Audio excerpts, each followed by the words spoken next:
علماء الدين كأضياشا وحجرتك dhalinyarada iyo haweenka degmada Sabab Wanaag gaar ahaan sagaalka tuulo ee ku midoobay magaca Guul Allah ee degmada Sabab Wanaag ayaa kuleel ay maanta iskugu yimaadeen waxa ay ka deeriyeen xaaladda abaareed ee ka jirta deegaanadaasi Guul Allah ee hoostaga degmada Sabab Wanaag sidoo kale bulshada ku dhaqan degmada Sabab Wanaag waxa ay xukuumadda Soomaaliland ka codsadeen inay wax ka qabato baahiyo badan oo sheegeen inay ka jiraan deegaamadaasi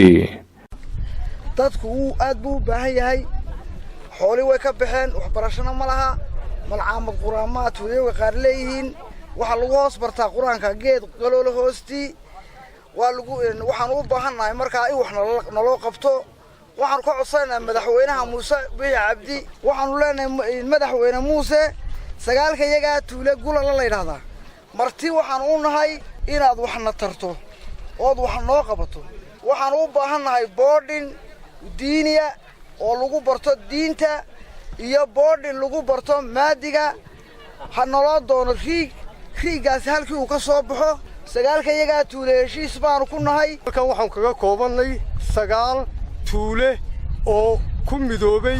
magaca la yiraahdo Guul Allah waxaan leenahay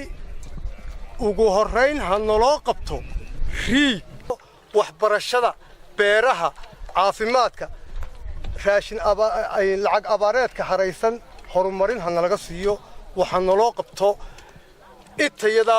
boodhan aan ka iskaga mid ka nahay iyo riig aan iskaga ka mid ka nahay hanaloo qabto waxaan doonaynaa in naloo qodo dhulka naloo qodo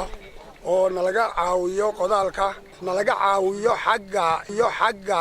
dadka xoolo ka dhamaadeen waxaanu galoo rabnaa in naloo sameeyo boodhar naga dhaxeeya oo aanu heshiis sagaalkayga tuulaba aanu ku nahay halkii biyo laga helo oo iyo riig isku rakiban xoolihiina way naga baxeen waxaan nahay maxay toolay dadka aan xoolo haysanin ee waxaan ku yiri waxbarasho haysanin wallahi aad iyo aad u dhibaataysan hadda dawladda Soomaaliland Muuse Biixi Cabdi ee hadda bilowga waxaan ka codsanaynaa in dheer loo yeesho meesha aanu ka soo hadlayno Maxamed Jiciiro Axmed iyo Axmed Maxamed Cawaale warbaahinta qaranka Soomaaliland degmada Sabab Wanaag